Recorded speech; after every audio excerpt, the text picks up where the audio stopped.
Bonjour. Donc on continue notre deuxième vidéo concernant les fonctions en programmation en général, donc précisément dans le langage C et C++. Dans la vidéo précédente, j'ai présenté donc la notion de fonction, le contexte d'utilisation des fonctions avec des exemples, si vous voulez, théoriques et pratiques de fonctions qu'on connaît déjà, que ce soit en mathématiques ou bien qu'on a déjà utilisé explicitement ou bien implicitement dans des programmes C, C++. Maintenant, on va donc continuer notre cours par l'apprentissage, si vous voulez, des techniques de codage des fonctions.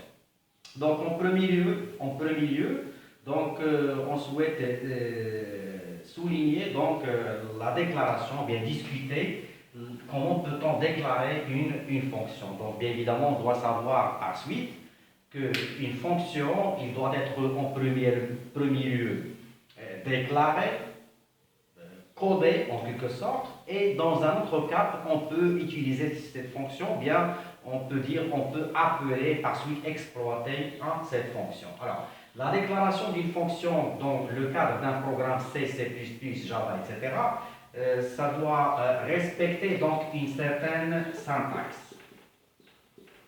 Donc, je vais présenter la syntaxe générale de déclaration d'une fonction. Donc, la déclaration d'une fonction doit commencer en premier lieu par un type qui décrit le type de résultat final de la fonction, bien ce qu'on appelle le type de retour. Donc, comme vous l'avez vu dans les exemples que j'ai présentés en mathématiques, il y a des fonctions prédéfinies en C, par exemple la bibliothèque STEMAT. Alors, chaque fonction, en fin de compte, il renvoie un résultat. Ce résultat appartient à un type.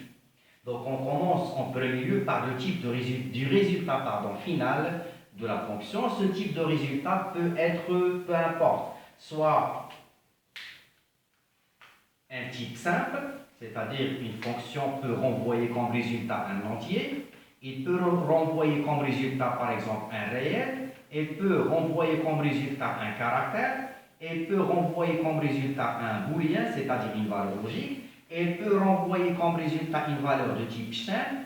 De même, il peut renvoyer comme valeur de retour, ou bien comme résultat final, une valeur structurée, je ne sais pas, un tableau, ou bien une structure, ou bien donc tout autre type de valeur. Donc, généralement, cette syntaxe va commencer avec le type de retour, ou bien le type du résultat final de la fonction, donc que je vais dénommer type retour, ou bien type résultat. Donc ça, c'est le premier point à signaler dans la syntaxe de déclaration d'une fonction. Dans un second point, donc toujours dans la syntaxe, donc après le type de retour, on doit rajouter l'identifiant de la fonction, bien tout simplement ce qu'on appelle le nom de la fonction. Donc ce nom, bien évidemment, doit être parlant et doit respecter les normes de nomenclature. Donc troisièmement, on précise donc le nom de la fonction, ça va servir à comment va-t-on appeler cette fonction. Bien évidemment, on va l'appeler via son nom, bien par son nom. Et entre parenthèses, on présente ce qu'on appelle les paramètres de la fonction. Les paramètres avec S de la fonction. Donc, avant de continuer cette troisième section, donc j'ai dit le type de retour, le nom de la fonction, la liste des paramètres de la fonction. Revenons au type de retour. J'ai dit chaque fonction doit en fin de compte avoir un retour, avec un cas particulier de fonctions qui ne renvoient aucun résultat, c'est-à-dire des fonctions qui exécutent une tâche au profit du programme appelant ou bien au profit de la fonction appelante, mais qui ne renvoient aucun résultat en retour. Donc on parle ici de fonctions sans retour. Donc le type de retour, soit il s'agit d'un type pragmatique, si vous voulez, un type simple ou bien un type structuré. De même, on parle de fonctions sans retour, c'est-à-dire des fonctions qui ne retournent aucun résultat. Alors dans ce cas, le type de retour sera représenté par le mot réservé void, c'est-à-dire si votre fonction renvoie un résultat utile, si vous voulez, ce résultat appartient à un type qu'il faut signaler en premier lieu comme type de retour, je ne sais pas, int, float, etc. Si le cas échéant, si votre fonction ne renvoie aucun résultat, donc le type de retour sera remplacé par le mot réservé void. Donc juste après le type de retour qui peut être void, c'est-à-dire sans retour, on précise le nom de la fonction qui doit être parlant et qui doit respecter donc les normes de nomenclature de fonction. Entre parenthèses, on précise donc ce qu'on appelle les paramètres. Donc ça c'est un point qu'on va discuter dans les prochaines vidéos, donc pour ne pas vous encombrer. Donc la liste des paramètres, donc les paramètres en général ça sert, c'est un mécanisme si vous voulez de communication entre fonctions, ou bien un mécanisme de communication entre sous-programmes au moment de l'heure, ou bien au moment des appels, ou bien au moment de la collaboration, si vous voulez, entre différentes fonctions. Donc, c'est un mécanisme, si vous voulez, de communication entre les fonctions. Et juste après, on ouvre donc l'accolade du bloc de notre fonction qu'il faut fermer donc, en fin de compte. Donc, le premier point dans la syntaxe, c'est le type de retour, c'est-à-dire le type du résultat final de la fonction, le nom de la fonction, la liste entre parenthèses des paramètres de la fonction. Donc, de même, on parle de fonctions sans paramètres, c'est-à-dire la liste des paramètres peut, dans des cas, peut être vide, c'est-à-dire on parle ici de fonctions sans paramètres. On parle de fonctions avec un ou bien avec plusieurs paramètres. Et chaque paramètre qu'on va voir par suite, il sera déclaré avec son nom, son mode de transmission, par copie, par adresse ou bien par référence. Donc ça, donc nous allons discuter ces précisions dans les prochaines vidéos. Donc on ouvre donc les accolades du bloc de la fonction.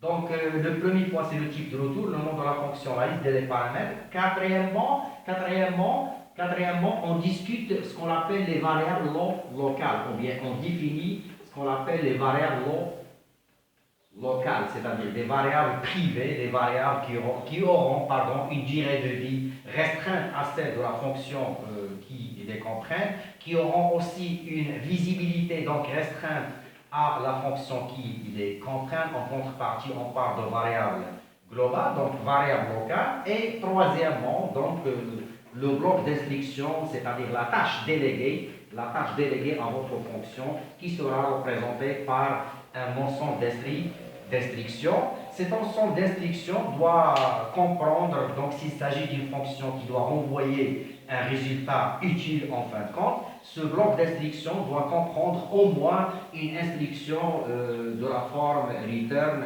avec une valeur qui doit être compatible avec le type de retour. C'est-à-dire votre fonction, s'il s'agit d'une fonction qui doit renvoyer un résultat que vous avez discuté son type en premier lieu au moment de la déclaration, ce résultat sera renvoyé en fin de compte après un ensemble de traitements via des variables locales, via des paramètres transmis, via un ensemble d'instructions. Ce résultat final sera renvoyé par une instruction return de la forme return pour renvoyer le résultat final, si vous voulez, de la fonction, suivi donc d'une valeur qui doit être compatible bien évidemment avec le type de retour. Le cas échéant, s'il s'agit d'une fonction sans retour, c'est-à-dire sans type de retour, et c'est-à-dire déclaré au moment de sa déclaration, déclaré avec un type de retour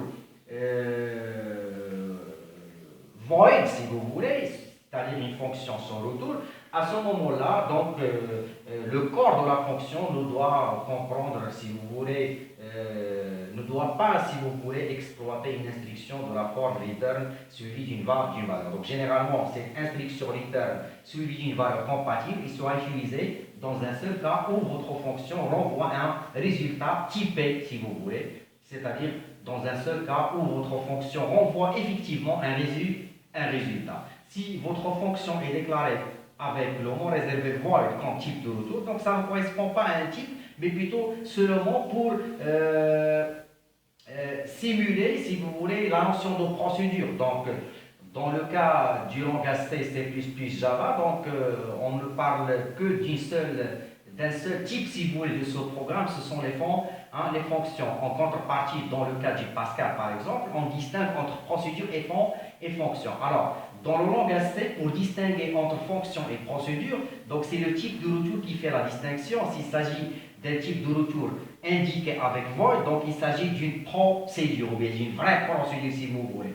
Avec un type de retour utile, par exemple int, float, tableau ou bien structure, c'est-à-dire la fonction il renvoie un résultat pragmatique, donc on parle ici d'une vraie, si vous voulez, fonction, ou bien une fonction proprement dite. Je récap la syntaxe.